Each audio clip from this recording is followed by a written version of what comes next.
Welcome to Affairs Cloud. My name is Vikas Rana. We are one-stop solution for current affairs. We have an application student by the name Careers Cloud which you can go and download through the Play Store. Once you have downloaded it, you can log in it through your Gmail ID. You can find our Crack Current Affairs course on our application exclusively for current affairs, where you will be getting daily, weekly and monthly current affairs on regular basis. You can use code VIKAS10 to get additional 10% discount while purchasing the course. This video is available both in English and Hindi. The timestamp for both English and Hindi are mentioned in the description of each video. You can contact us on the number provided or mail provided. Also follow us on Telegram and Instagram, and the link for the same is provided in the description of each video. In our course, you will be able to find the quizzes that are uploaded which will help you enhance your learning. We make sure to cover multiple banking exams that will help you to land a better job. That includes your IBPS, RRB, SBI PO and other banking related exams.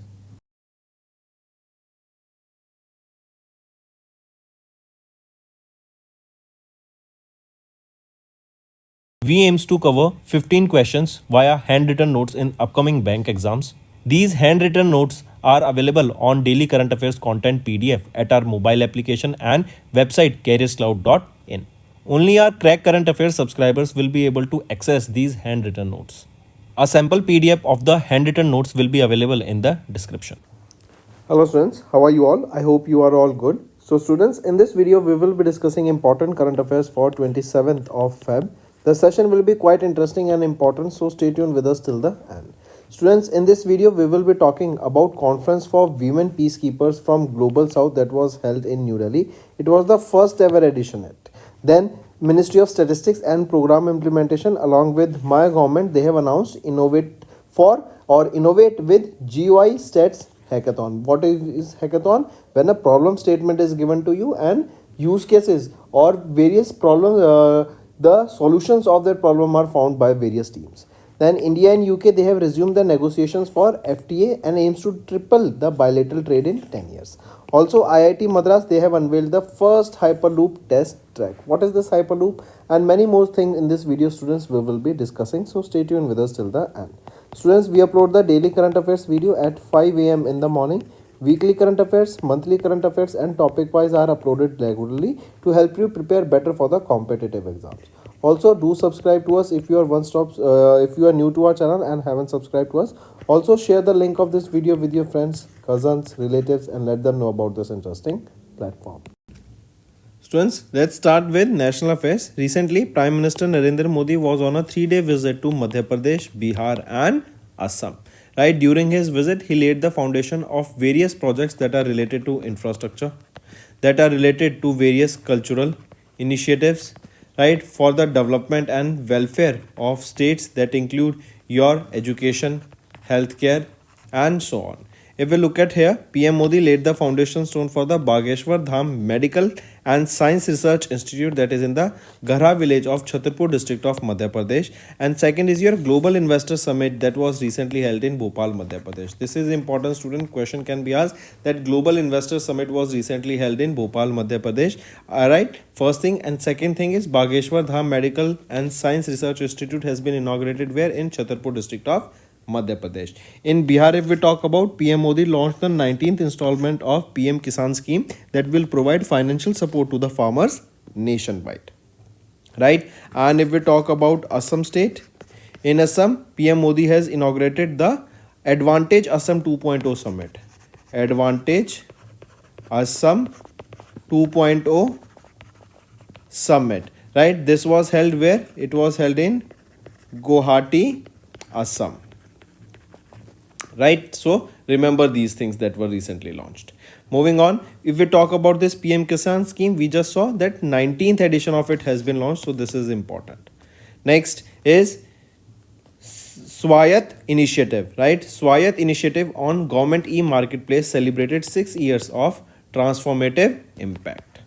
Now you will be asking students, what is this Swayat initiative, right? This Swayat, this is your startups, women, youth advantage through e-transaction, right? This is your Swayat initiative. This initiative was launched in 2019 on 19th of February by Ministry of Commerce and Industries. The aim of this is to promote the participation of women and youth in public procurement, right? To enhance the participation of women and youth in businesses, basically, right? Here you can see this initiative launched on 19th of Feb 2019 and aim to promote participation of women-led enterprises and youth in public procurement, and it has recently celebrated the 6 years of this Swayat initiative, right? This is a part of government e-marketplace foundational pillar of social inclusion, which is committed to improve the ease of doing business and establish direct market linkage to annual procurement for startups, women entrepreneurs, MSMEs, self-help groups, youth, especially those from backward sections of the society. If we talk about FICCI, FLO, right, that is your ladies organization, right? FICCI ladies organization. Who is the president here? Joyshri Das Verma, headquartered in New Delhi, right? So if we talk about this FLO, Government e-Marketplace, they also signed a memorandum of understanding with this FICCI's ladies organization, right? That is a division of Federation of Indian Chamber of Commerce and Industry. Next, students, if we talk about some of the key progress that has been made by this government e-marketplace so far, is that they have addressed the challenges of access to market, access to finance, and access to value addition. That means people should have the marketing opportunities, right? They should have an audience who can purchase their products.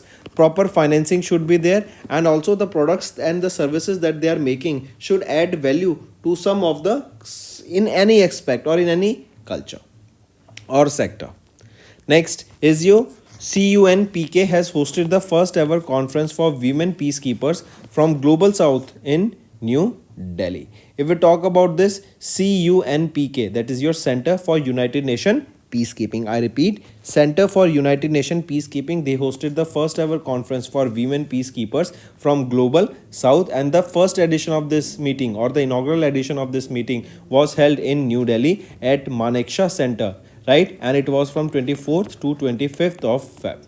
This conference was organized by Ministry of External Affairs in collaboration with the Ministry of Defense. There was a theme here, students, that I want you all to remember. Women in Peacekeeping, a Global South Perspective, it was the theme of this conference. Next is your Ministry of Statistics and Program Implementation in partnership with MyGov. They have launched a data visualization hackathon, that is Innovate with Government of India Stats. See, what is hackathon? In hackathon, a problem statement is given to various teams, and those teams will be working on those problem statements and giving out the meaningful result and output for them, right? So here, what was the problem statement? It was basically how we can innovate with the Government of India Stats. That means how we can use the data, how we can increase the data visualization, data analytics, how can we use that data and come up with better analytics that can help us in improving our decision making, and many other sectors that can help us to provide more useful, insightful data that we can use to grow that particular sector. There was a theme we just saw, that is data driven insights for Viksit Bharat. Next is India and UK. They have resumed the negotiations for FTA, aims to triple the bilateral trade by next 10 years, right? So what is this FTA? This is your free trade agreement, right? So from between India and UK, this agreement has been resumed, or the negotiations has been resumed for this free trade agreement, where the two countries are planning that they will be increasing their trade to 3 times. They will be tripling their bilateral trade to in the next 10 years, right? The current they are trading is $20 billion. So we can say it will increase to $60 billion by next 10 years. Also, remember, United Kingdom, they have emerged as the 6th largest investor in India, contributing $35.3 billion since April 2000 to September 2024.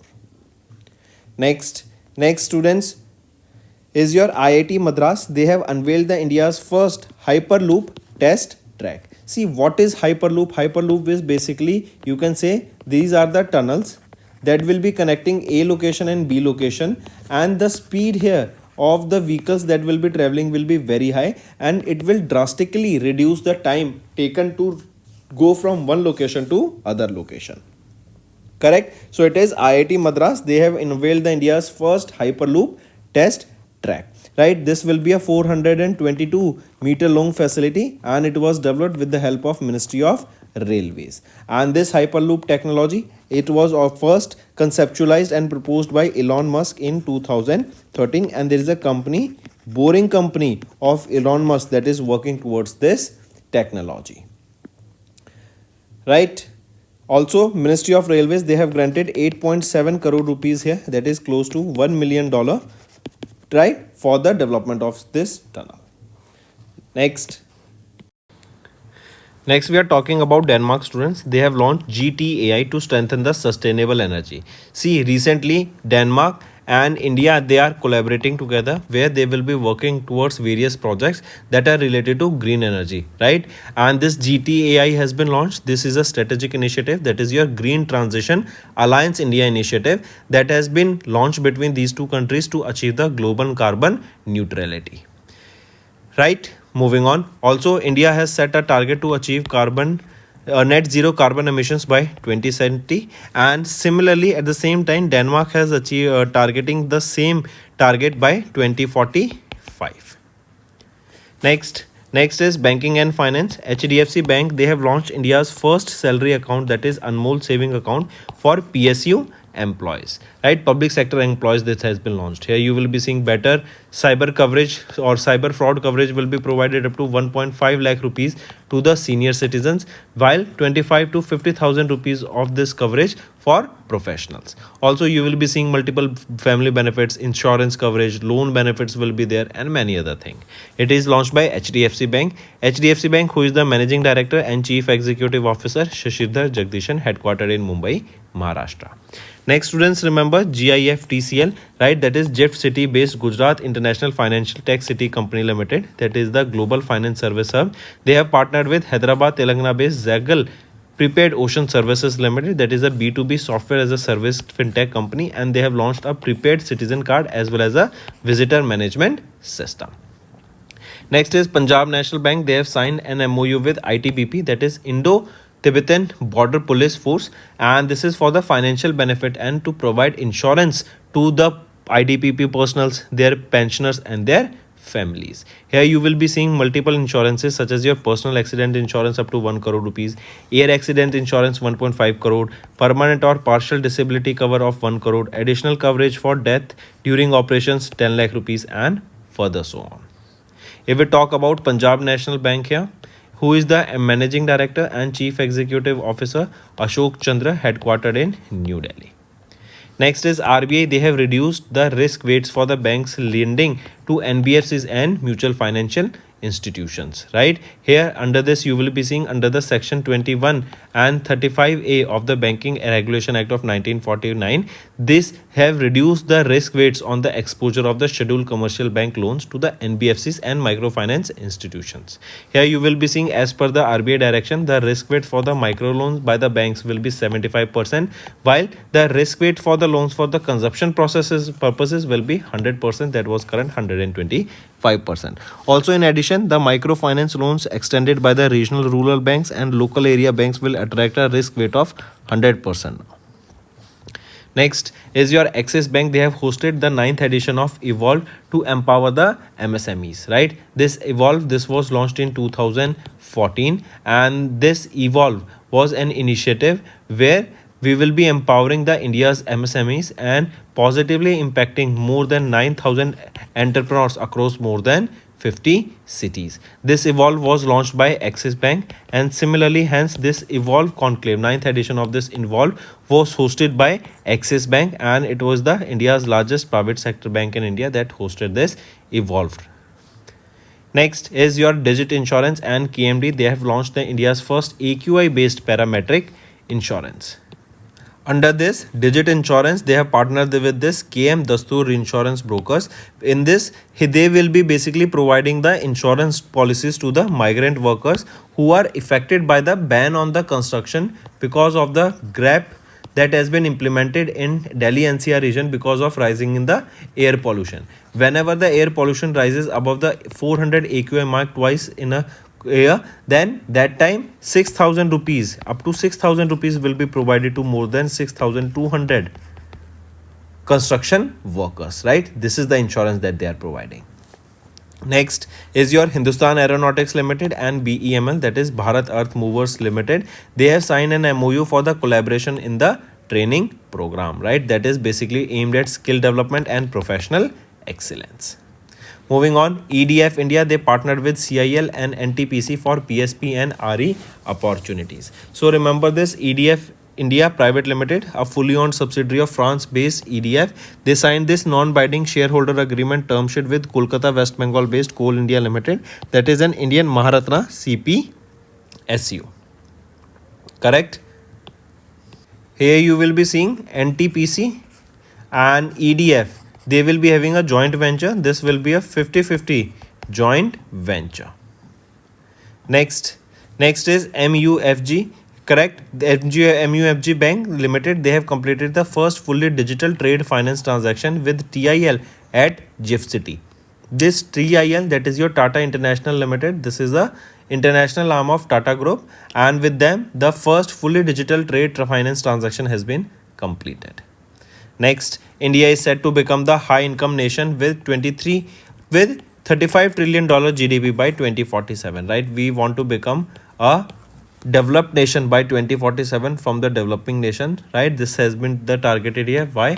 Because we will be completing 100 years of independence during this, right? So by this year we want to achieve $35 trillion, and this is the data that has been released by NASSCOM and Bain and Company, right? They together release this data. Here the growth is mainly driven by the sustained annual growth of 8 to 10% annually, supported by the India's demographic dividend, technological innovation and sectoral transformation. If we talk about NASSCOM, who is the chairperson here? Sindhu Gangadharan. President Rajesh Nambiar, headquartered in Noida, UP, established in 1988. Next, students, we are talking about appointments and resignation. Unilever CEO Hein Schumacher has stepped down, and CFO Fernando Fernandez to be succeeding as the new Chief Executive Officer of Unilever. Direct question, students. Next we are talking about sports. Mohun Bagan Supergiant, right? This is a football club. They have won the 24-25 ISL Shield title. ISL is your Indian Super League, right? So Mohun Bagan Supergiant, they have won the 24-25 Indian Super League Shield title. Correct? Take a note of this. And this Mohun Bagan, this is a Kolkata based football club. They have won the title here by 1-0 by defeating the Odisha Football Club in the finals that was held at the Salt Lake Stadium in Kolkata, West Bengal. And this time is the Mohun Bagan Supergiants' second consecutive ISL Steel title. Next is important days. National Protein Day observed on 27th of Feb, and to raise awareness about the healthy diet and the importance or the main role that vital role that protein plays in maintaining the healthy diet. Also this year it was the 6th observance of this day. So students, that's all for the day. Now let's move to some revision part for better learning. Next, according to OECD's Economic Outlook for December 24 released in December, India's growth forecast by 20 basis points to dash in FY25. So, India's growth forecast has been increased to 6.8%. So you must be seeing here, students, that different organization is predicting different data, but on an average if we see it, India will be growing between 6.4 to 6.8%. The closer approach is that we will be close to 6 to 6.4% in the GDP. Next, 9 Indian states with existing or proposed cash transfer programs for women had a total budget estimate of $18 billion for FY25, which represent dash of India's GDP according to Goldman Sachs Global Research, which represents 0.5% of the India's GDP. The 9 states that include your Maharashtra, Karnataka, Assam, Bihar, Delhi, Tamil Nadu, Madhya Pradesh, West Bengal, Jharkhand, right? And it has been observed that the cash transfer schemes have played a pivotal role in attracting the women voters. Next, which organization has stated that the growth in the assets under management of NBFCs is expected to moderate to 15 to 17% in FY25 as well as in FY26? It is CRISIL Ratings Limited, and this marks a decline of 600 to 800 basis points from a strong growth of 23% in FY24. Next, which among the following is not included in the abolition of the special additional excise duty, also known as the windfall tax, by the government of India in December 2024? Among the following, which is not included here? So, natural gas is not included in the abolition of the special additional excise duty, also known as windfall tax. So, windfall tax on these commodities will be reduced. Next, in December, State Bank of India released their latest Economic Research Department report stating that India's GDP growth is how much? It is 6.3% for FY25. Next, according to Asian Development Bank's report, that is Asian Development Outlook for December 24, steady growth amid a shifting global policy landscape, India's GDP growth forecast for FY25 has been reduced to dash. It has been reduced to 6.5%, that was earlier estimated by Asian Development Bank to be 7%. Next is according to S&P Global Ratings report, India outlook for 2025. So India's GDP rate will remain unchanged at 6.8% for FY25. See, you are seeing different organization giving the different data.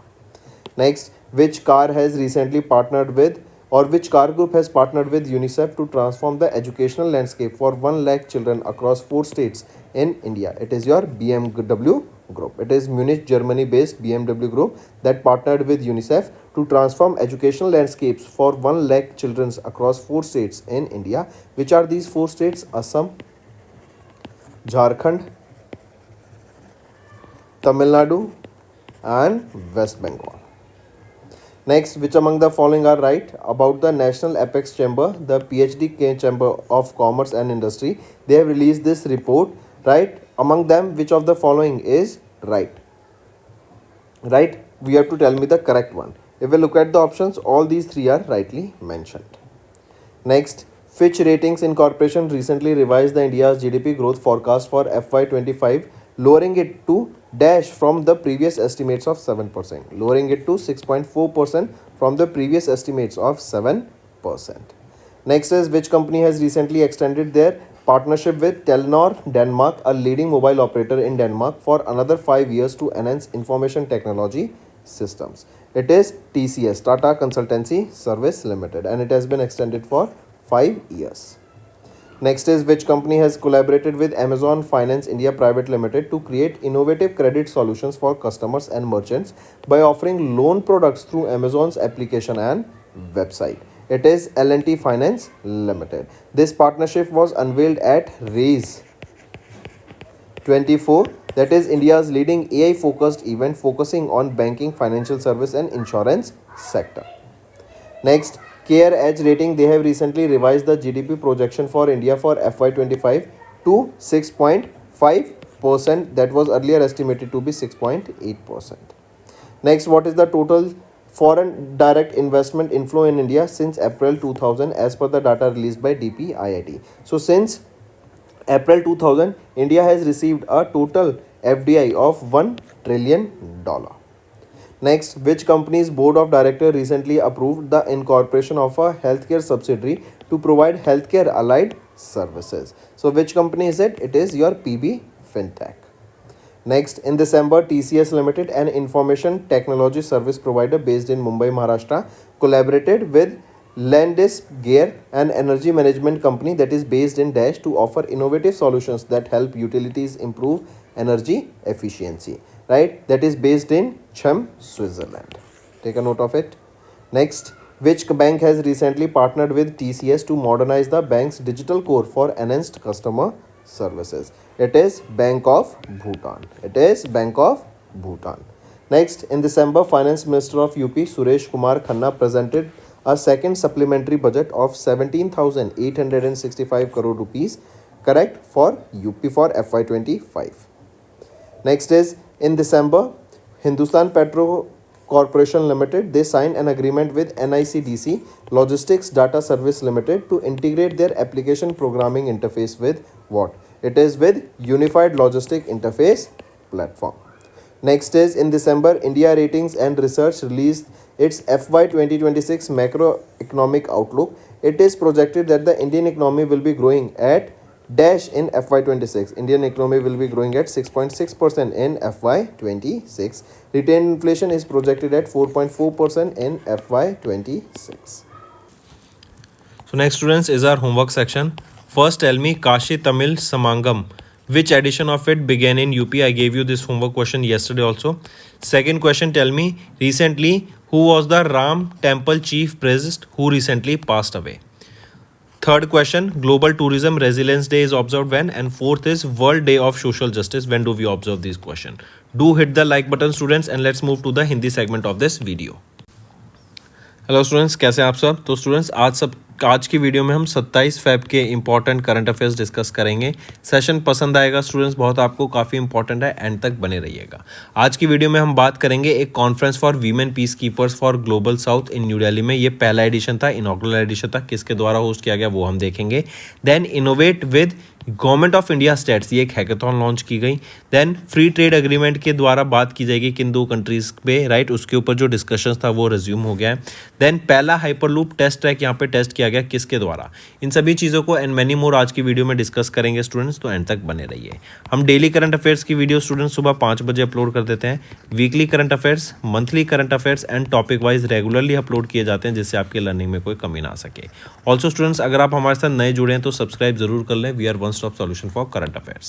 Welcome to Affairs Cloud. My name is Vikas Rana. We are one-stop solution for current affairs. We have an application student by the name Careers Cloud, which you can go and download through the Play Store. Once you have downloaded it, you can log in it through your Gmail ID. You can find our Crack Current Affairs course on our application exclusively for current affairs, where you will be getting daily, weekly and monthly current affairs on regular basis. You can use code VIKAS10 to get additional 10% discount while purchasing the course. This video is available both in English and Hindi. The timestamp for both English and Hindi are mentioned in the description of each video. You can contact us on the number provided or mail provided. Also follow us on Telegram and Instagram, and the link for the same is provided in the description of each video. In our course, you will be able to find the quizzes that are uploaded, which will help you enhance your learning.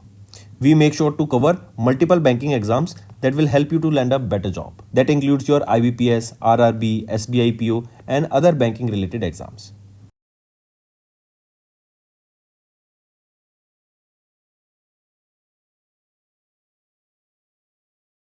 We aims to cover 15 questions via handwritten notes in upcoming bank exams.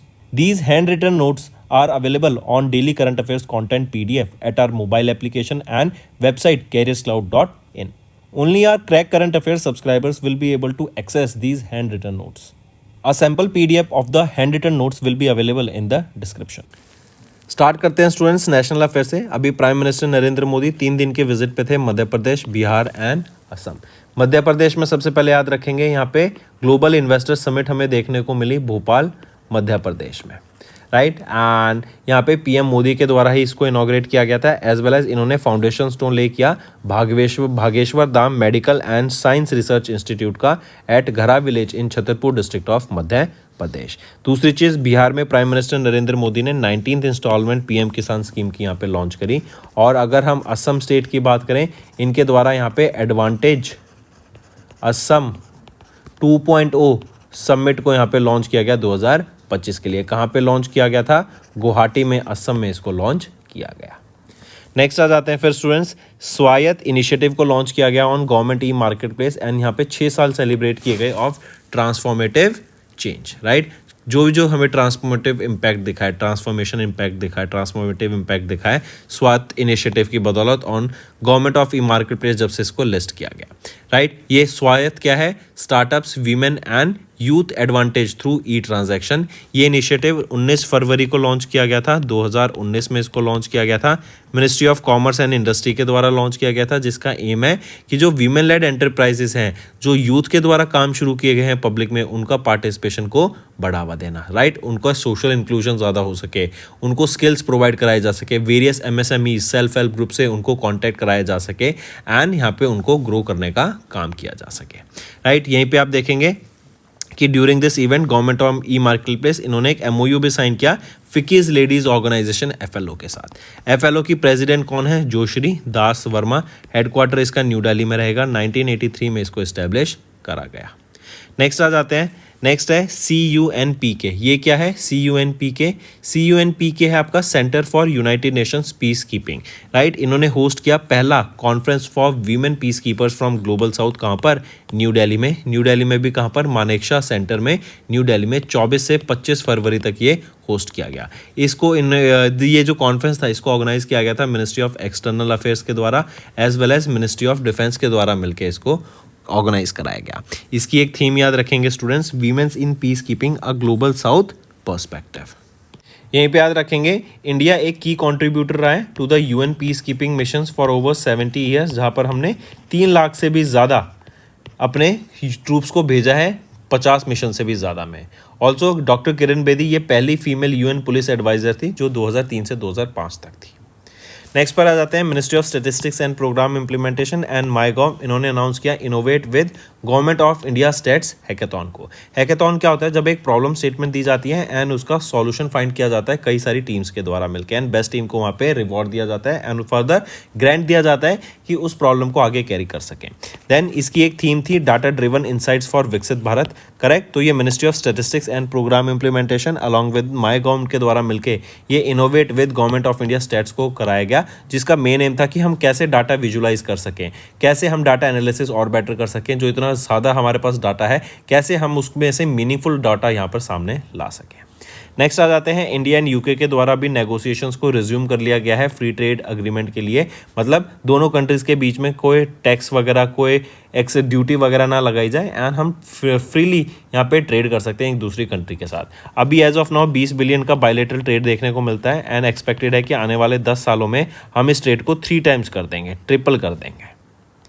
Next आ जाते हैं, next है IIT Madras. इन्होंने India का पहला hyperloop test track को यहाँ पे अनवेल किया। देखो हाइपरलूप एक कॉन्सेप्ट है जहाँ एक लोकेशन से दूसरे लोकेशन पे आप इजीली टनल्स की मदद से ट्रैवल कर सकते हैं। यहाँ पे जो व्हीकल होगी वो बहुत हाई स्पीड पे ट्रैवल करेगी एंड इससे जो दोनों लोकेशन है A और B इसके बीच में जो टाइम है ना उसको बहुत ज़्यादा कम यहाँ पे ये रिड्यूस कर देगी, काफ़ी स्पीड से ये चलेगी, करेक्ट। एंड इवन इस हाइपरलूप टेक्नोलॉजी को लॉन्च किया गया था या प्रपोज किया गया था इलॉन मस्क के द्वारा। इसको प्रपोज किया गया था इलॉन मस्क के द्वारा 2013 में। इसके लिए इन्होंने एक अपनी कंपनी भी निकाली थी, बोरिंग कंपनी। नेक्स्ट डेनमार्क ने अभी लॉन्च किया GTAI initiative to strengthen sustainable energy. देखो GTAI क्या है? ये है green transition alliance India initiative. ये एक इनिशिएटिव है बिटवीन डेनमार्क एंड इंडिया ताकि एनर्जी सॉल्यूशंस के ऊपर काम किया जा सके, ग्रीन सॉल्यूशंस के ऊपर काम किया जा सके। जहाँ पे इंडिया का टारगेट है कि हम 2070 तक कार्बन न्यूट्रल बनेंगे, वहीं पर डेनमार्क का टारगेट है कि हम यही फीट 2045 तक अचीव करना चाहते हैं। नेक्स्ट आ जाते हैं स्टूडेंट्स बैंकिंग एंड फाइनेंस पे। अभी HDFC बैंक के द्वारा लॉन्च किया गया इंडिया का पहला salary account Anmol saving account for PSU employees. यहाँ पर उनको बेटर बेनिफिट्स देखने को मिलेंगे। 1.5 लाख रुपए तक का यहाँ पे उनको साइबर सिक्योरिटी फ्रॉड कवरेज मिलेगा। उनकी फैमिली के जो प्रोफेशनल्स ये सीनियर सिटीजन्स को मिलेगा। जो सैलरी प्रोफेशनल्स है 25,000 से 50,000 तक का ये फ्रॉड उनको कवरेज देखने को मिलेगा। देन फैमिली बेनिफिट्स मिलेंगे, इंश्योरेंस कवरेज रहेगा, लोन बेनिफिट्स देखने को मिलेंगे। HDFC बैंक की बात करें जो इनको ये प्रोवाइड करा रहा है, managing director and chief executive officer Shashidhar Jagdishan रहेंगे। हेडक्वार्टर मुंबई महाराष्ट्र में 1994 में इसको एस्टैब्लिश करा गया था। नेक्स्ट आ जाते हैं फिर स्टूडेंट्स GIF TCL। इन्होंने अभी पार्टनर किया Zaggle prepaid ocean services limited के साथ, जो कि हैदराबाद बेस्ड एक ग्लोबल फाइनेंसिंग कंपनी है जो कि business to business software as a service fintech company रहेगी। इनके द्वारा मिलकर यहाँ पे को branded prepaid citizen card and virtual management system, इन दोनों चीज़ों को यहाँ पे लॉन्च किया गया। नेक्स्ट आ जाते हैं पंजाब नेशनल बैंक। इन्होंने एक MOU साइन किया ITBP के साथ for financial benefits and insurance coverage. ITBP क्या है? Indo Tibetan border police force, right. तो इन दोनों के द्वारा मिलकर यहाँ पे बेनिफिट्स देने के लिए, इंश्योरेंस कवरेज करने के लिए, करेक्ट, ये लाए गए। एंड कुछ इंश्योरेंस लॉन्च की गई हैं इनके द्वारा, जैसे पर्सनल एक्सीडेंट की 1 करोड़ रुपए की, air accident insurance 1.5 crore, permanent या partial disability 1 crore, additional coverage for death during operation 10 lakh रुपए and so on. Punjab national bank की बात करें तो managing director and chief executive officer कौन रहेंगे? अशोक चंद्रा। हेडक्वार्टर न्यू दिल्ली में 1895 में इसको एस्टैब्लिश करा गया था। नेक्स्ट आ जाते हैं RBI ने रिड्यूस किया risk weights for banks lending lending to NBFCs and micro finance institutions, right. तो यहाँ पे हम देखेंगे जो रिस्टोर्ड रिस्क वेट्स है ना on loans to NBFCs, they will be coming into effect from 1 April 2025 and इन्होंने लोअर कर दिया है risk weights of bank loans to NBFC by 25 basis point, जो कि अब 100% रह गया, पहले 125% था। वहीं पे अगर हम देखें एज पर RBI direction, risk weight to for micro loans by banks will be 75% while risk weight of for loans for the consumption purposes will be 100%, जो कि करंट 125 है। नेक्स्ट आ जाते हैं, एक्सिस बैंक ने होस्ट किया 9वां edition of evolve to empower the MSMEs को ग्रो करने के लिए, उनके लिए मार्केट लाने के लिए, राइट, एक मार्केट डेवलप करने के लिए, उनकी फाइनेंस में हेल्प करने के लिए, स्किल्स में हेल्प करने के लिए ये यहाँ पे लॉन्च किया गया था इवॉल्व लॉन्च किया गया था। कब इवॉल्व लॉन्च किया गया था? 2014 में, करेक्ट। एमएसएमईज को एम्पावर करने के लिए 9,000 से भी ज़्यादा एंटरप्रेन्योर्स को हेल्प करने के लिए ये इनिशिएटिव लॉन्च किया गया था, जिसमें अभी हम देखें 9वां एडिशन हमें देखा किसके द्वारा कराया गया था, एक्सिस बैंक के द्वारा कराया गया था एंड यहाँ पे 100 एंटरप्रेन्योर्स से भी ज़्यादा हमें देखने को मिले फ्रॉम एसएमईज। इसका एक थीम याद रखेंगे, वो है future proofing MSMEs for the new as business. में वापस रिपीट कर रहा हूँ, थीम क्या रहेगी इस 9वें एडिशन ऑफ इवॉल्व की, वो है future proofing MSMEs for the new age businesses.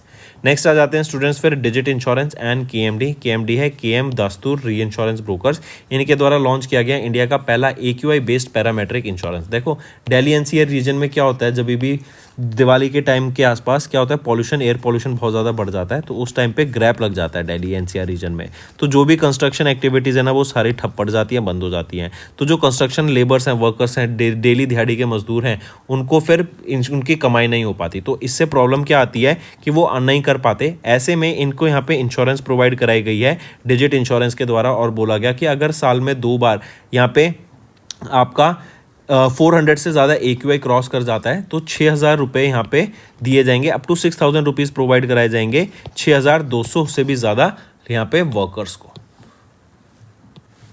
Next आ जाते हैं Hindustan aeronautics limited and BEML Bharat earth movers limited, इन्होंने एमओयू साइन किया ताकि यहाँ पे स्किल डेवलपमेंट के ऊपर काम किया जा सके एंड प्रोफेशनल एक्सीलेंस के ऊपर काम किया जा सके, ट्रेनिंग प्रोग्राम आ सके हिंदुस्तान एरोनॉटिक लिमिटेड के लोगों के लिए, BEML के प्रोफेशनल्स के लिए यहाँ पे स्किलिंग का काम किया जाएगा। इसके बाद आ जाते हैं EDF इंडिया, इन्होंने पार्टनर किया कोल इंडिया लिमिटेड एंड NTPC के साथ for PSP and RE opportunities. तो सबसे पहले याद रखेंगे यहाँ पे एक जॉइंट वेंचर साइन किया जाएगा। ये जो जॉइंट वेंचर रहेगा ना आपका NTPC एंड EDF, इनके बीच में रहेगा 50-50% ये जॉइंट वेंचर रहेगा।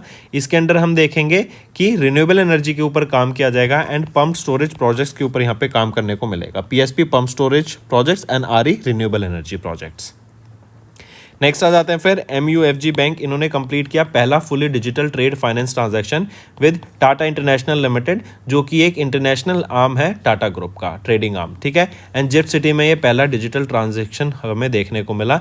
इससे क्या होगा, डिजिटाइजेशन ज़्यादा बढ़ेगी, डिजिटल ट्रांजेक्शन ज़्यादा यहाँ पे फैसिलिटेट की जाएगी, करेक्ट। एंड जो टाइम भी लगता है ना वो बहुत कम लगता है यहाँ पे as compare to that of normal transaction. Next आ जाते हैं India set to become the high income nation by 2047 विद $35 ट्रिलियन GDP। ये data Nasscom and Bain and company के द्वारा रिलीज किया गया, जिसमें बताया कि हम सस्टेनेबली 8 से 10% ग्रोथ यहाँ पे अचीव करेंगे आने वाले कुछ सालों तक। एंड जो हमारा डेमोग्राफिक डिविडेंड है, राइट, जो सेक्टोरल ट्रांसफॉर्मेशन है, ये बहुत एक इंपॉर्टेंट रोल प्ले करने वाला है। ऑल्सो ये बताता है service sector 60% of the India का GDP कॉन्ट्रीब्यूट करेगा, वहीं पे मैन्युफैक्चरिंग सेक्टर 32% कॉन्ट्रीब्यूट करता हुआ हमें दिखेगा। नेक्स्ट आ जाते हैं स्टूडेंट्स फिर अपॉइंटमेंट्स एंड रेजिग्नेशन। यूनिलीवर के CEO हैंस स्कूमाकर, इन्होंने स्टेप डाउन कर दिया है एंड CFO यहाँ पे यूनिलीवर के जो कि हैं फर्नांडो फर्नांडेज, ये नए चीफ एग्जीक्यूटिव ऑफिसर बन गए हैं यूनिलीवर के। नेक्स्ट पे आ जाते हैं स्पोर्ट्स के ऊपर स्टूडेंट्स। मोहन बगान सुपर जायंट, इन्होंने ISL शील्ड टाइटल को जीत लिया है। ISL क्या है, ये आपका ये एक फुटबॉल इवेंट है, इंडियन सुपर लीग, राइट, इसको जीत लिया है। किसको हरा के, 1-0 से हरा के, किसको, ओडिशा फुटबॉल क्लब को। ये मोहन बगान फुटबॉल क्लब, ये कोलकाता वेस्ट बंगाल का फुटबॉल क्लब है एंड इन्होंने सेकेंड कॉन्सिक्यूटिव टाइम यहाँ पे इस Indian shield ISL Indian super league title को यहाँ पे जीत लिया है। Take a note of this, directly इसको याद रखेंगे। इसके बाद आ जाते हैं स्टूडेंट्स इंपॉर्टेंट डेज पे। नेशनल प्रोटीन डे 27 फरवरी को ऑब्जर्व किया जाता है, 6ठा एडिशन हमने इसका ऑब्जर्व किया एंड प्रोटीन की इंपॉर्टेंस बताने के लिए हमारी डे टू डे लाइफ में, हमारी हेल्दी लाइफ में ये डे ऑब्जर्व किया जाता है। तो दोस्तों ये थे हमारे आज के इंपॉर्टेंट करंट अफेयर्स। अब आ जाते हैं कुछ रिविजन पार्ट पर। आपको आज की वीडियो में हम बहुत सारी ऑर्गेनाइजेशंस का देखेंगे जो अलग अलग डाटा प्रोवाइड करेंगे जीडीपी का, तो नोट्स जरूर बना के चलना। पहला हम देख चुके हैं एसबीआई की ईआरडी ने ये प्रोजेक्ट किया, इंडिया की जीडीपी 6.5% से कम रहेगी। नेक्स्ट आ जाते हैं, मॉर्गन स्टैनली ने प्रोजेक्ट किया इंडिया का जीडीपी प्रोजेक्शन कितना, to 6.3% for which financial year, for FY25। तो मॉर्गन स्टैनली 6.3 प्रोजेक्ट कर रहा है। फिर आ जाते हैं मिनिस्ट्री ऑफ फाइनेंस ने कि under which department under the ministry of finance इन्होंने ग्रांट किया in principle approval for the consolidation of IFCI group, तो वो है department of financial services. Next आ जाते हैं, अकॉर्डिंग टू OECD इनके इकोनॉमिक आउटलुक डाटा रिलीज किया गया फॉर दिसंबर 2024। इन्होंने प्रोजेक्ट किया कि इंडिया की जीडीपी FY25 के लिए कितनी रहेगी, 6.8%। OECD के द्वारा 6.8%।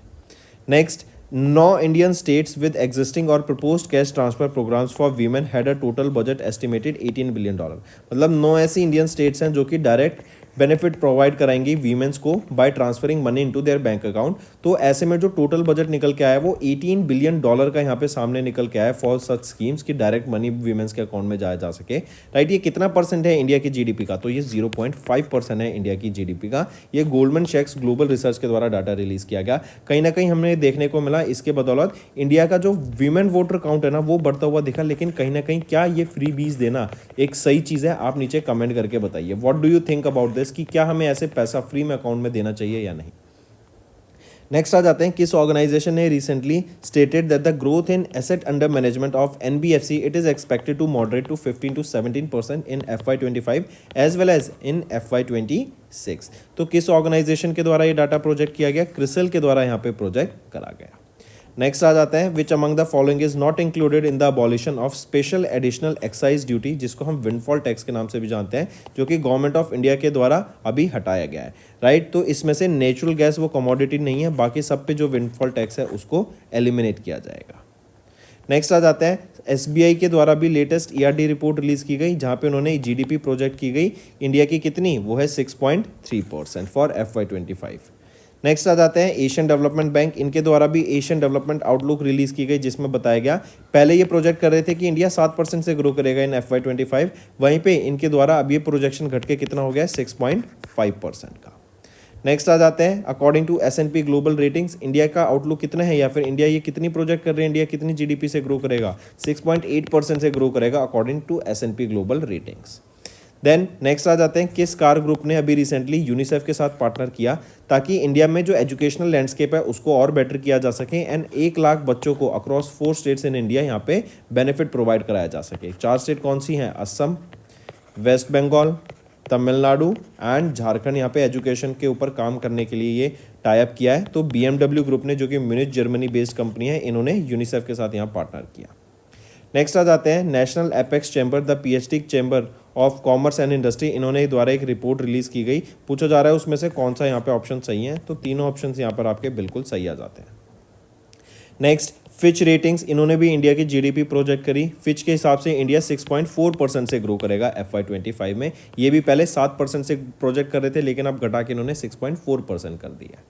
नेक्स्ट आ जाते हैं, किस कंपनी ने अभी रिसेंटली एक्सटेंड किया their partnership with Telenor Denmark, जो कि एक लीडिंग मोबाइल ऑपरेटर है in Denmark, for another 5 years to enhance IT systems. तो किस कंपनी ने यहाँ पे एक्सटेंड किया अपनी पार्टनरशिप विद टेलीनॉर डेनमार्क, वो है TCS, Tata consultancy service limited, and 5 साल के लिए ये यहाँ पे अपना पार्टनरशिप को एक्सटेंड किया है। नेक्स्ट आ जाते हैं, किस कंपनी ने अभी रिसेंटली कोलैबोरेट किया अमेजॉन फाइनेंस इंडिया के साथ ताकि इनोवेटिव क्रेडिट सॉल्यूशंस को लाया जा सके for customers and merchants by offering loan products through Amazon's application and website, तो वो है L&T फाइनेंस लिमिटेड। नेक्स्ट आ जाते हैं, केयर एज रेटिंग्स, इन्होंने भी प्रोजेक्ट किया इंडिया का जीडीपी, जो ये पहले 6.8 प्रोजेक्ट कर रहे थे फॉर FY25, अब इन्होंने रिड्यूस कर दिया है टू 6.5%। नेक्स्ट आ जाते हैं, total foreign direct investment India में कितना देखने को मिला सिंस अप्रैल 2000। ये डाटा DPIIT के द्वारा रिलीज किया गया एंड इनके हिसाब से इंडिया ने $1 ट्रिलियन का यहाँ पे अप्रॉक्स FDI देखने को मिला है इंडिया में सिंस अप्रैल 2000 से। नेक्स्ट पे आ जाते हैं, किस कंपनी के बोर्ड ऑफ डायरेक्टर ने रिसेंटली अप्रूव किया incorporation of a health care subsidiary to provide health care and allied services, वो है PB फिनटेक। नेक्स्ट आ जाते हैं, TCS लिमिटेड जो कि एक IT सर्विस कंपनी है बेस्ड इन मुंबई महाराष्ट्र, इन्होंने कोलैबोरेट किया लैंडेस प्लस GYR के साथ जो कि एक एनर्जी मैनेजमेंट कंपनी है बेस्ड इन छम स्विट्जरलैंड, ताकि इनोवेटिव सॉल्यूशंस प्रोवाइड कराए जा सके यूटिलिटीज़ के, ताकि एनर्जी एफिशिएंसी को इंडिया में बढ़ावा दिया जा सके। जैसे LED बल्ब्स आप देखते हैं, राइट, ये गेम चेंजर थे अप्लाइंसेज में, क्योंकि पहले जो बल्ब आते थे वो बहुत ज़्यादा बिजली कंज्यूम करते थे, बिल बहुत ज़्यादा आता था, लेकिन वहीं पर अगर हम LED यूज़ करें तो इससे बिल भी बहुत कम हुआ है, एनर्जी एफिशिएंट है ये। Next, which bank has recently partnered with TCS to modernize the bank's digital core for enhanced customer services? तो किस बैंक ने यहाँ पे पार्टनर किया है TCS के साथ? तो वो है बैंक ऑफ भूटान ने। Next, in December finance minister of UP Suresh Kumar Khanna ji के द्वारा सेकंड सप्लीमेंट्री बजट प्रेजेंट किया गया फॉर FY25। कितने का बजट था? 17,865 करोड़ रुपीस का ये बजट रहेगा, 17,865। नेक्स्ट आ जाते हैं हिंदुस्तान पेट्रोलियम कॉर्पोरेशन लिमिटेड, इन्होंने एक अग्रीमेंट साइन किया है NICDC logistic data service limited के साथ, ताकि इनके API को इंटीग्रेट किया जा सके किसके साथ? यूनिफाइड लॉजिस्टिक्स इंटरफेस प्लेटफॉर्म के साथ। ये क्रूशियल एडवांसमेंट रहेगी जिससे ट्रांसपेरेंसी आएगी एंड ऑपरेशनल एफिशिएंसी हमें देखने को मिलेगी। नेक्स्ट आ जाते हैं इंडिया रेटिंग्स एंड रिसर्च, इन्होंने अपनी FY26 की मैक्रो इकोनॉमिक आउटलुक रिलीज किया। इन्होंने प्रोजेक्ट किया कि इंडिया 6.6% से ग्रो करेगा इन FY26। नेक्स्ट आ जाते हैं किस कंपनी ने अभी रिसेंटली वो पहली banking financial service and insurance company बनी जो कि तीनों कोर्स फाइनेंशियल सर्विसेज यहाँ प्रोवाइड कराएगी open network for digital commerce platform पर। कौन सी है? वो है Aditya Birla capital limited. Let's revise some current affairs, students. If I ask you recently, India has recently signed an agreement with which country in order to boost the electric propulsion system for the Indian Navy, right? So this electric propulsion system, right, for this India has signed an agreement with UK. So these two countries have signed an agreement together for Indian Navy. Then Kolkata International Film Festival. In Kolkata International Film Festival, right, this was recently held. Question asked can be asked to you is that in this film festival, right, which was the focus country or country of focus? So the focus country here was France. Take a note of it, right? We are talking about Kolkata International Film Festival. In this, the focus country is your France. Then recently in Gujarat, a product got the GI tag. In Gujarat, a product recently got the GI tag. What is the name of that project or that product? It is Gharchola Sari. It is Gharchola Sari. Right, so for Gujarat this product got the GI tag. Then recently Hornbill Festival was celebrated where? It was celebrated in Manipur or was celebrated in Nagaland, right? And we observed the 25 years of Hornbill Festival observed in Nagaland. Then recently India's first Hyperloop train test, right, first Hyperloop train test was tested by which IIT? It was tested by IIT Madras. Take a note of this also, right? And then if I ask you recently which country will host the Asia Oceania Satellites User Conference? I repeat, Asia Oceania Satellite Users Conference. So this conference will be hosted by which country? It will be hosted by our India, right? Take a note of it. Then apart from this, World Maritime Conference, World Maritime Conference 2024. This World Maritime Conference is set to be hosted by which state? So it will be hosted by India, and in India too it will be hosted by Chennai, and in it will be hosted by Tamil Nadu state, and in Tamil Nadu also it will be hosted by Chennai. From India, it is Indigo that is ranked as the world's worst airline, right? From India it is Indigo. Then who is having the chair of or who is having the UN chair for the UN Commission on narcotic drugs. So UN Commission on Narcotic Drugs is with our India, right? The chairmanship of this is with our India. Then recently, if I ask you, who has been reappointed as the Director General of World Trade Organization? So Okonjo Iweala, right? Who has been appointed as the chairperson of ICC? Jay Shah, right, for ICC. Then apart from this, Mahendra Singh Dhoni has appointed as the brand ambassador of which company recently? It is Euro Grip Tires, right? For Euro Grip Tires, MS Dhoni has been appointed as their brand ambassador. Moving on, student. सबसे पहला question है, किस state ने host किया 17th edition of urban mobility India conference and exhibition को 25 अक्टूबर से 27 अक्टूबर तक? ये गुजरात के द्वारा होस्ट किया गया था एंड ये ministry of housing and urban affairs के द्वारा इसको ऑर्गेनाइज कराया गया था। 2200 से ज़्यादा डेलीगेशंस ने यहाँ पे पार्टिसिपेट किया था एंड यहीं पर हम देखेंगे 76 एग्जीबिटर्स ने पार्ट लिया। मेट्रो रेल कंपनीज के द्वारा पार्ट लिया गया, प्राइवेट एंड पब्लिक सेक्टर्स के द्वारा पार्ट लिया गया, ताकि कैसे हम अर्बनाइजेशन को और ज़्यादा एक्सटेंड कर सकते हैं, कैसे इसको इंप्रूव कर सकते हैं, कैसे बेटर इंफ्रास्ट्रक्चर यहाँ पे ला सकते हैं।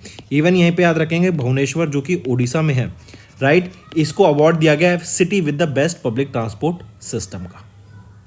नेक्स्ट, किस मिनिस्ट्री ने रिसेंटली रिन्यू किया अपना MOU with the federal department of the environment, transport and communication, Switzerland का जो ये सिस्टम है या ऑर्गेनाइजेशन है, ताकि जो टेक्निकल कॉपरेशन है बिटवीन इंडिया एंड स्विट्जरलैंड उसको बढ़ावा दिया जा सके रेल सेक्टर में। तो ये मिनिस्ट्री ऑफ रेलवेज रहेगा। नए यहाँ पे जंक्शंस आएंगे, नए रेलवे सिस्टम्स आएंगे, नया आपको ट्रांसपोर्ट देखने को मिलेगा, टेक्निकल कॉपरेशन स्ट्रेंथन होगी, ट्रैक को मेंटेन करने की बात की जाएगी, टेक्नोलॉजी शेयर होगी, करेक्ट। एंड इससे इंडिया और स्विट्जरलैंड दोनों मिलकर काम करेंगे ताकि एक दूसरे की कंट्रीज में और बेटर रेलवे सिस्टम ला सके। एंड ये एमओयू 5 साल के लिए यहाँ पे साइन किया गया है। नेक्स्ट, किस कंट्री ने अभी ऑफिशियली डिसाइड किया कि चाइना के जो BRI है, बेल्ट एंड रोड इनिशिएटिव है, उसको ज्वाइन नहीं करेंगे? इसी को हम न्यू सिल्क रोड के नाम से भी जानते हैं। सबसे पहले तो थी इंडिया, राइट, इन्होंने बोला कि हम ज्वाइन नहीं करेंगे, एंड उसके बाद ब्राज़ील ने बोला कि हम भी इसको ज्वाइन नहीं करेंगे। एंड इस क्वेश्चन को ऐसे भी पूछा जा सकता है कि वो कौन सी 2 ब्रिक्स की कंट्रीज हैं जिन्होंने बोला है कि चाइना के BRI इनिशिएटिव को ज्वाइन नहीं करेंगे? तो पहली तो थी इंडिया और अब दूसरी बन गई है ब्राज़ील। नेक्स्ट, एक और चीज, इसी को हम one belt one road initiative के नाम से भी जानते हैं। Next, the designation of central nodal officer under the unlawful activities prevention act, जिसको 1967 का एक्ट है, UAPA यूपा, करेक्ट, इसको चेंज कर दिया गया from additional secretary to which position? तो इसको चेंज कर दिया गया from additional secretary to joint secretary. Next, who has been recently named as the Asia's Men's International Player of the Year 2023 by AFC during 28th edition of the AFC Annual Award Ceremony, जो कि Seoul south Korea में हुई। तो sworn ह्यूंग मिन, right, ये वो Asia's man international player of the year बने, correct. 28th edition of AFC के दौरान इनको घोषित किया गया। वहीं पे अगर हम बात करें एली कारपेंटर, ये बनी Asia's women international player of the year 2023। Next, who has been recently elected as the 47th president of USA? तो डोनाल्ड जॉन ट्रंप इनको अपॉइंट किया गया है 47th president, as well as ये 45th प्रेसिडेंट भी थे। 46th प्रेसिडेंट कौन थे? वो हैं जो बाइडेन, जो कि अभी प्रेसिडेंट है, राइट। एंड क्वेश्चन ये भी आ सकता है कि डोनाल्ड ट्रंप किनको सक्सीड करेंगे? तो जो बाइडेन को ये सक्सीड करेंगे to be the new president, right. And ये जनवरी 2025 में उस पोस्ट को संभालेंगे। Next, who was recently appointed as the chairman of the SSC के चेयरमैन कौन बने हैं? S Gopal Krishnan, correct, take note of this. ये सक्सीड किनको करेंगे? राकेश रंजन को। इसके अलावा V उमाशंकर, इनको अपॉइंट किया गया secretary of the ministry of road transport and highways. Tanmay Kumar, इनको अपॉइंट किया गया special secretary of the ministry of environment, forest and climate change. Vikram Devdutt, इनको अपॉइंट किया गया है secretary to the ministry of coal. Next, उस स्पेसशिप का नाम बताओ जो कि लॉन्च किया गया था चाइना के द्वारा, जिसमें 3 एस्ट्रोनॉट्स थे। तो वो है शेंजू 19, एंड ये स्पेसशिप आपका टियांगोंग स्पेस स्टेशन पे जाएगा, जो कि चाइना का स्पेस स्टेशन है। Next, which sub division has officially declared 17th district of Nagaland. तो किसको 17वीं डिस्ट्रिक्ट बन गई है नागालैंड की? मेलूरी। एंड मेलूरी में कौन सी ट्राइब देखने को हमें मिलती है? मेलूरी में हमें पोचुरी नागा ट्राइब देखने को मिलती है। नेक्स्ट, उस इंडिया की पहली एंडेंजर्ड बर्ड स्पीशीज का नाम बताओ जिसको आर्टिफिशियल इंसेमिनेशन से यहां पे बर्थ किया गया है। वो है ग्रेट इंडियन बस्टर्ड। राजस्थान से इनके काफ़ी सारे एग्स कलेक्ट करे गए थे एंड उनको हैच किया गया, उनकी ब्रीडिंग की गई एंड इस प्रेमिसाइज में आप देखेंगे कि उनको कंजर्व करा जा रहा है ताकि ये लुप्त ना हो जाए, एक्सटिंक्ट ना हो जाए। Next, 7th session of ISA international solar alliance हमें देखने को मिला न्यू दिल्ली में from 3rd to 6th of November. इसमें से अगर हम बात करें option A and option C सही रहेगा, बी गलत रहेगा। बी कह रहे थे कि जो 7th सेशन था इंटरनेशनल सोलर असेंबली का, यहाँ पर इंडिया को प्रेसिडेंट एंड शीशेल्स को को प्रेसिडेंट अपॉइंट किया गया है आने वाले 2 सालों के लिए, 2024 से 2026 तक। तो नहीं, शीशेल्स को नहीं, फ्रांस को यहाँ पे अपॉइंट किया गया। इंडिया को प्रेसिडेंट एंड फ्रांस को को प्रेसिडेंट अपॉइंट किया गया है। नेक्स्ट, किस कंट्री ने होस्ट की 16th meeting of conference of the parties to the convention of biological diversity 21 अक्टूबर से 1 नवंबर के बीच में? तो किस कंट्री ने होस्ट करी? तो ये होस्ट की गई आपकी कोलंबिया के द्वारा। ठीक है, एंड यहीं पे एक एटलस भी लॉन्च किया गया है, मार्क करके चलेंगे। एज वेल एज यहाँ पे जो थीम रहेगी वो इंपॉर्टेंट है, वो जरूर मार्क कीजिएगा। थीम है peace with nature, right. Next, who has recently co-chaired the second ministerial meeting of the Economy and Investment Committee under India-Saudi Strategic Partnership Council, Riyadh Saudi Arabia में? तो पीयूष गोयल जी के द्वारा ये को-चेयर की गई थी एंड यहीं पर इन्होंने 8th एक और चीज में पार्टिसिपेट किया, वो है 8th एडिशन ऑफ FII, जो कि है 8th edition of future investment initiative. And ये जो फ्यूचर इन्वेस्टमेंट इनिशिएटिव है 8th एडिशन, इसकी थीम थी infinite horizons, investing today shaping tomorrow. Next, किस कंट्री ने रिसेंटली साइन किया एक MOU on bilateral defence cooperation with India? तो अल्जीरिया ने यहां पे ये MOU साइन किया है इंडिया के साथ। नेक्स्ट, किस बैंक ने रिसेंटली इशू किया पहला biodiversity and nature focused bond? $100 million का ये बॉन्ड रहेगा जो फंड करेगा various conservation projects across Asia and the Pacific region. तो एशियन डेवलपमेंट बैंक के द्वारा यहाँ पे फंड किया गया है, इस बॉन्ड को लॉन्च किया गया जो कि $100 मिलियन का बॉन्ड रहेगा। एंड COP 16 के दौरान जो कि कैली कोलंबिया में हुई थी उसके दौरान इसको यहाँ पे लॉन्च किया गया था। नेक्स्ट, RBI के द्वारा हाफ ईयरली रिपोर्ट रिलीज की गई जिसमें बताया जो फॉरेन एक्सचेंज रिजर्व है वो बढ़ गया 646.42 बिलियन इन मार्च 2024 से सितंबर 2024 में कितना हो गया? वो बढ़कर 705.78 बिलियन डॉलर हो गया।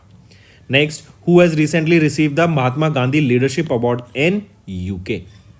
तो वो है दारा सिंह खुराना, राइट। इन्होंने रिसीव किया महात्मा गांधी लीडरशिप अवार्ड को इन UK एंड इनको सम्मानित किया गया because of his work towards mental health issues. इनके लिए जो उन्होंने काम किया है, राइट, उनको यहाँ पे ऑनर करने के लिए महात्मा गांधी लीडरशिप अवार्ड से सम्मानित किया गया UK में। Next, which city in India has rank the second in the recently release 15th edition of lonely planet's best in travel list across the world? तो कौन सी city in India rank the second? वो है Puducherry.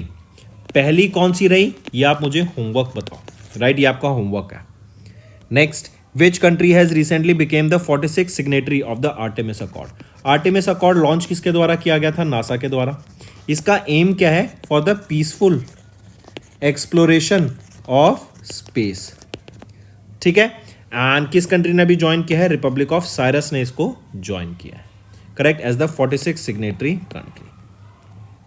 Next, which of the following compounds in the earth upper atmosphere helps to cool down the earth? अभी scientist के द्वारा research की गई है जिसमें पता लगा अगर हम डायमंड डस्ट को एटमॉस्फेयर में स्प्रे कर देते हैं तो ये सोलर रेडिएशन को कम करेगा एंड हमारे जो अर्थ का एटमॉस्फेयर है उसको कूल करने का ये बहुत अच्छा काम करेगा क्योंकि ये काफ़ी चीप सॉल्यूशन रहेगा अगर हम बाकी सोर्सेज के कंपेरिजन में देखें, बाकी तरीकों के कंपेरिजन में देखें। Next, under which mission Namo drone Didi, जो कि एक स्कीम है जो प्रोवाइड करेगी drones to the women self help groups for with an outlay of 1260 crore rupees, उसको लॉन्च किया गया। कौन सा मिशन रहेगा? वो है दीनदयाल अंत्योदय योजना, नेशनल रूरल लाइवलीहुड मिशन के अंडर ये नमो दीदी ड्रोन स्कीम लाई गई जिसके अंडर जो वीमेन सेल्फ हेल्प ग्रुप्स हैं उनको ड्रोन्स प्रोवाइड कराए जाएंगे ताकि वो एग्रीकल्चर सेक्टर में उनको यूज कर सके एंड अपने एग्रीकल्चर सेक्टर को ग्रो कर सके। इसके अंडर हम 14,500 वीमेंस को सेलेक्ट किया जाएगा जिनको यहाँ पे ड्रोन्स प्रोवाइड कराने का ये काम करेंगे।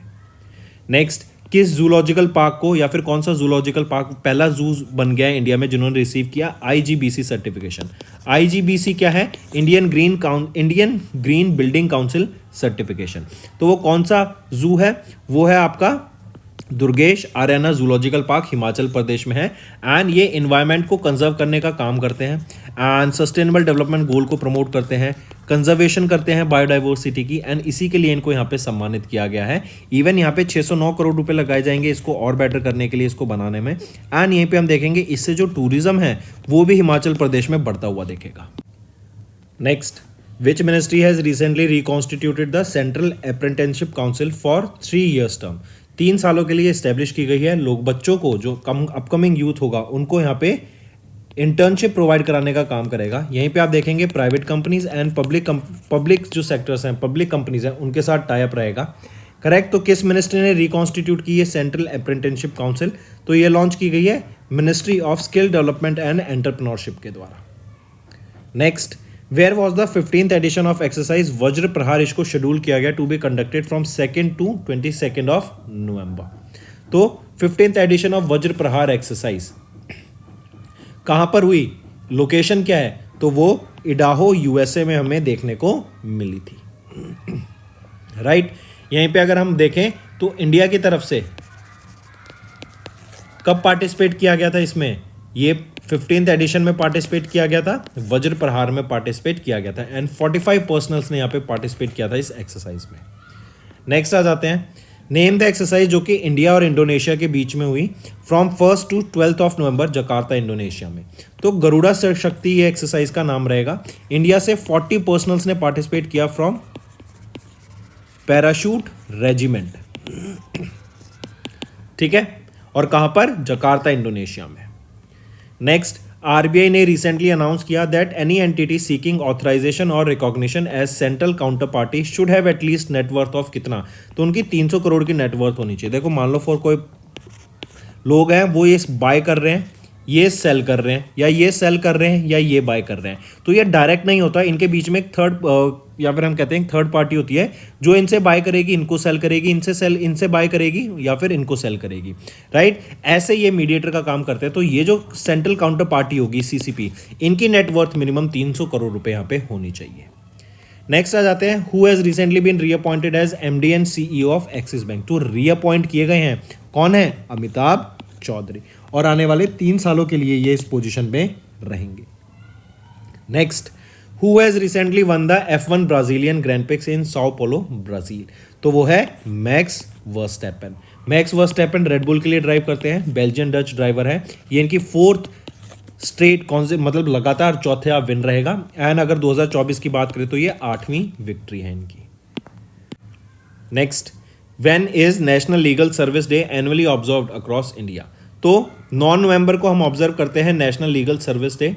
एंड पहली बार इस डे को 1995 में ऑब्जर्व किया गया था। एंड लीगल एड सबको मिल सके, ये सबका फंडामेंटल राइट है, इसकी अवेयरनेस क्रिएट कराने के लिए डे ऑब्जर्व किया जाता है। नेक्स्ट, उस वॉल्केनो का नाम बताओ जो अभी रिसेंटली इरप्ट हुआ इंडोनेशिया में, जहां पे 10 लोगों की भी जान चली गई। क्या नाम रहेगा उसका? माउंट लिवोटोबी लाकी लाकी, ये उस वॉल्केनो का नाम है। नेक्स्ट, इंडिया का वो पहला पोर्ट कौन सा बना जिन्होंने ग्रीन शिप इनिशिएटिव्स को यहाँ पे लॉन्च किया through environment ship index portal?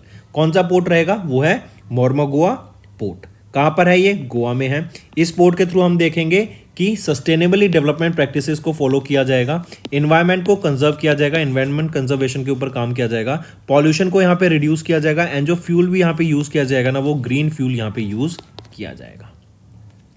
Next, according to central water commission report, जो ग्लेशियल लेक्स हैं वो, क्योंकि हम जानते हैं टेम्परेचर राइज हो रहा है, टेम्परेचर राइज होगा तो जो बर्फ है वो पिघलेगी तो वाटर बनेगा। राइट। और इसी के चक्कर में जो ये हिमालय की ग्लेशियल लेक्स है ना, इनका जो एरिया है, बर्फ पिघलने से पानी बढ़ गया तो एरिया भी एक्सपेंड हो गया।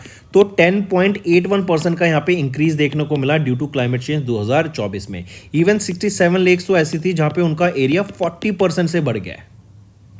Next, according to Asian development bank report, जो एशिया पैसिफिक क्लाइमेट रिपोर्ट इनके द्वारा रिलीज की गई एशियन डेवलपमेंट बैंक ने, इन्होंने बताया कि क्लाइमेट चेंज की या फिर क्लाइमेट चेंज की वजह से 2070 तक जो एशिया पैसिफिक रीजन है वहां पर हमें कितनी जीडीपी का लॉस देखने को मिलेगा, तो हमें 16.9% जीडीपी का लॉस देखने को मिलेगा 2070 तक। वहीं पे अगर मैं इंडिया स्पेसिफिक हो जाता हूं, इंडिया में कितना जीडीपी का लॉस देखने को मिलेगा, 24.7% जीडीपी का लॉस देखने को मिलेगा 2070 तक, अगर ये क्लाइमेट चेंज का सिनेरियो ऐसे ही चलता रहा।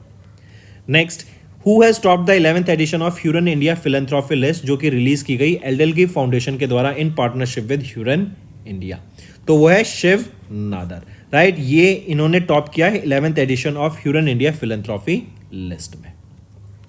Next, who has recently won the international hockey federation men's player of the year, Muscat Oman में, तो हरमनप्रीत सिंह, राइट, इन्होंने यहाँ पे जीत लिया इंटरनेशनल हॉकी फेडरेशन का man player of the year title Muscat Oman में।